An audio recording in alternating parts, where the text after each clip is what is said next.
नमस्कार, आप देख रहे हैं मौसम तक चैनल। मैं हूं देवेंद्र त्रिपाठी। पूरे भारत में 25 जनवरी को कैसा रहेगा मौसम का हाल, आइए जानते हैं इस नेशनल वेदर बुलेटिन में। इस समय एक ट्रफ रेखा पंजाब से लेकर बिहार के बीच बनी हुई है और इसके चलते आप देख सकते हैं पंजाब से लेकर बिहार तक जो इंडो गैंगेटिक प्लेन्स है और पंजाब का पूरा रीजन है, इन सभी भागों पर बादल अभी भी बने हुए हैं, इंक्लूडिंग दिल्ली और हरियाणा। हालांकि बीच बीच में धूप की भी झलक मिली है, लेकिन बादल कई जगहों पर बने हैं। उत्तर भारत में पर्वतीय क्षेत्रों के करीब एक WD बना हुआ है और इसका इम्पैक्ट थोड़ा सा पहले की तुलना में कम काफ़ी हुआ है, लेकिन इसके बावजूद जम्मू कश्मीर, गिलगित बाल्टिस्तान, मुजफ्फराबाद, लद्दाख और हिमाचल, जम्मू और उत्तराखंड, इन सभी क्षेत्रों में बादल लगातार बने हुए हैं। इसके अलावा बादल बने हुए पूर्वोत्तर भारत में ज़्यादा, जिसमें अरुणाचल प्रदेश और सिक्किम तथा हिमालय पश्चिम बंगाल का क्षेत्र शामिल है और इधर नागालैंड, मणिपुर, मिजोरम और त्रिपुरा के क्षेत्रों पर बादल दिखाई दे रहे हैं। दक्षिण भारत के भागों पर भी बादलों का प्रभाव थोड़ा सा बढ़ा है और ये प्रभाव इसलिए बढ़ा है क्योंकि भूमध्य रेखा के पास जो समुद्री क्षेत्र है, बंगाल की खाड़ी और अरब सागर का, इन दोनों समुद्री क्षेत्रों के यानी हिंद महासागर का जो भूमध्य रेखा का रीजन है, यहाँ पर समुद्र की हलचल थोड़ा सा बदल रही है, समुद्र का रुख बदल रहा है। इस वजह से थोड़ा सा यहाँ पर हवाओं का रुख बदला है, जो कि दक्षिणी प्रायद्वीपीय भारत के ऊपर पहुंच रही हैं। साथ में एक सर्कुलेशन बना हुआ है कर्नाटक के ऊपर। ये सर्कुलेशन भी जो यहाँ पर बना हुआ है, ये बंगाल की खाड़ी की तरफ से और अरब सागर की तरफ से, दोनों तरफ से मॉइस्चर को मॉइस्चर को अट्रैक्ट कर रहा है, आकर्षित कर रहा है अपनी तरफ। तो इसी वजह से दक्षिण प्रायद्वीपीय भारत के क्षेत्रों में भी बादलों का प्रभाव थोड़ा सा पहले की तुलना में अभी बढ़ा है। अनुमान यह है कि जो पूर्वी तटवर्ती रीजन है, चाहे वो ओडिशा हो या फिर तमिलनाडु, इन सभी भागों पर अगले 24 घंटों के दौरान भी बादलों का बढ़ता हुआ असर दिखाई देगा। तो ये रही बात मौसमी सिस्टमों की और बादलों की, और अब हम जानते हैं किस तरह की बारिश संभावित है अगले 24 घंटों में।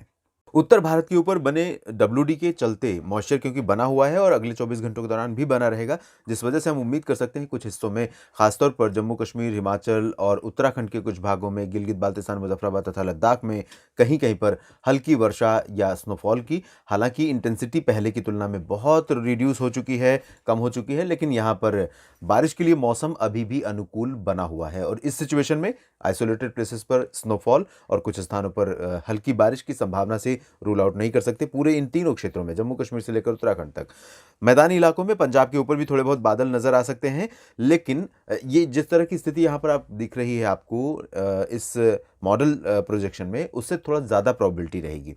उसकी वजह मॉइस्चर का होना यहाँ पर है और हवाएं क्योंकि अब चल रही हैं लगातार उत्तर और उत्तर पश्चिमी दिशा से, तो इन हवाओं के कारण दिन और रात के तापमान बिलो नॉर्मल रिकॉर्ड किए जा रहे हैं ज़्यादातर जगहों पर। पंजाब, हरियाणा, दिल्ली, वेस्ट उत्तर प्रदेश, राजस्थान के पूर्वी और पश्चिमी जिलों में सभी जगहों पर अनुमान यह है कि हवाओं का असर रहेगा उत्तरी और उत्तर पश्चिमी दिशा की, जो कि ठंडी होंगी और ये पहाड़ों की तरफ से आने वाली ठंडी हवाएं लगातार अपना असर दिखा रही हैं। इस वजह से अनुमान यह है कि चूरू, गंगानगर, हनुमानगढ़, जयपुर, अजमेर से लेकर कोटा, सवाई माधोपुर, भीलवाड़ा, ये जो पूर्वी राजस्थान का क्षेत्र है और पश्चिमी राजस्थान, पंजाब के अधिकांश शहर, हरियाणा के शहर, दिल्ली और वेस्ट उत्तर प्रदेश के शहर, इन सभी भागों में तापमान और गिरेंगे दिन और रात के। और कोहरे की संभावना पंजाब के तराई वाले ज़िलों से, हरियाणा के तराई क्षेत्रों और उत्तर प्रदेश के तराई वाले ज़िलों में रहेगी। दिल्ली में भी कोहरा कुछ जगहों पर मध्यम से घना छा सकता है सुबह के समय और हवाओं का जैसे ही असर बढ़ेगा ये कोहरा छंटने लगेगा, लेकिन अभी भी डे में भी कोल्ड डे कंडीशन बनी रह सकती है, यानी कि दिन में ज़्यादा मौसम ठंडा रहेगा अपेक्षाकृत रात की।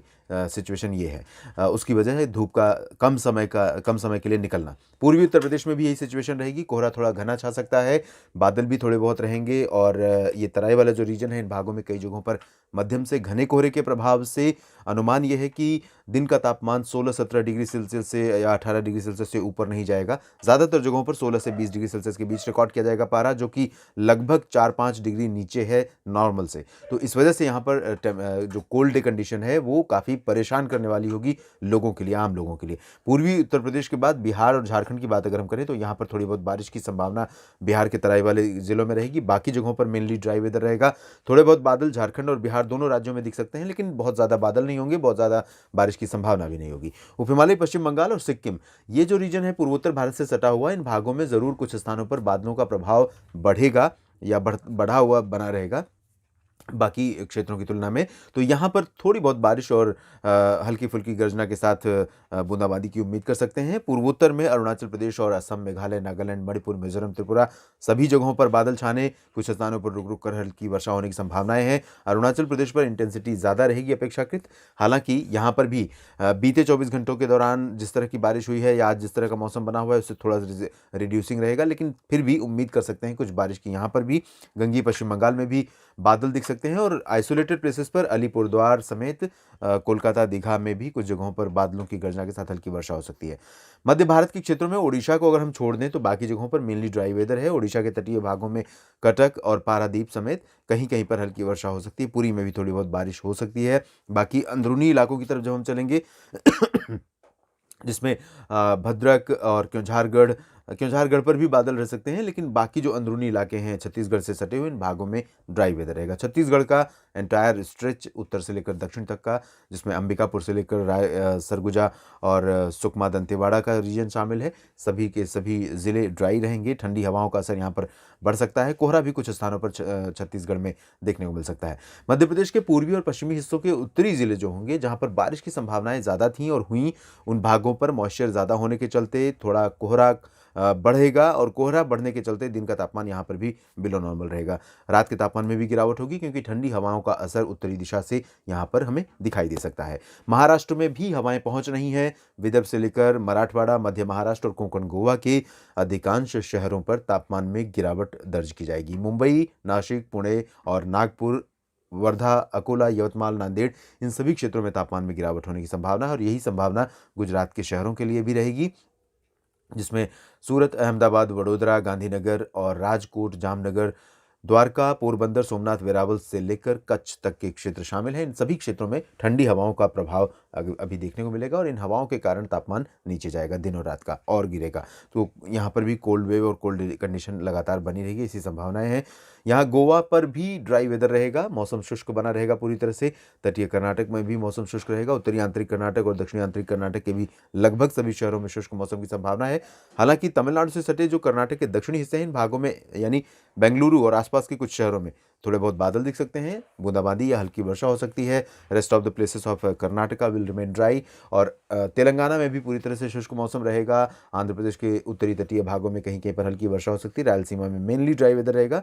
तमिलनाडु से सटे क्षेत्रों में कुछ जगहों पर बारिश हो सकती है। हालांकि आपको बता दें कि बारिश का जो प्रभाव है, बादलों का जो प्रभाव है, वो पूरे पूर्वी तटवर्ती रीजन पर बढ़ने वाला है। तो यहाँ पर आप बादल बढ़ते हुए दिखाई देखेंगे अगले 24 घंटों में। ये आंध्र प्रदेश का पूरा रीजन, यहाँ तक कि तेलंगाना पर भी काफ़ी जगहों पर बादल दिखाई देंगे घने और तमिलनाडु पर लगभग सभी जगहों पर बादल बढ़ जाएंगे। बारिश हालांकि ज़्यादा वाइड स्प्रेड नहीं होगी, स्कैटर प्लेसेस पर लाइट रेन होने की संभावना गर्जना के साथ नजर आ रही है। तमिलनाडु में मदुरई, तिरुचिरापल्ली और कोयम्बटूर, सेलम, वेल्लोर इन सभी भागों में और पंबन में भी कुछ स्थानों पर वर्षा की संभावना रहेगी। केरल में आइसोलेटेड प्लेसेस पर बारिश हो सकती है। अगर हम बात अंडमान और निकोबार द्वीप समूह की करें तो यहाँ पर लाइट रेन होने की संभावना रहेगी, ज़्यादा बारिश की संभावना नहीं है। बादल ज़रूर रहेंगे आते जाते और इन बादलों से थोड़ा बहुत बारिश का झोंका एक दो बार देखने को मिल सकता है और वो भी आइसोलेटेड प्लेसेस पर। तो देश भर में कुछ इस तरह से मौसम रहेगा। हम आपको अपडेट करते रहेंगे, कुछ भी बदलेगा मौसम में, आपके राज्य में, आपके शहर में। आप बस बने रहिएगा मौसम तक चैनल के साथ। धन्यवाद।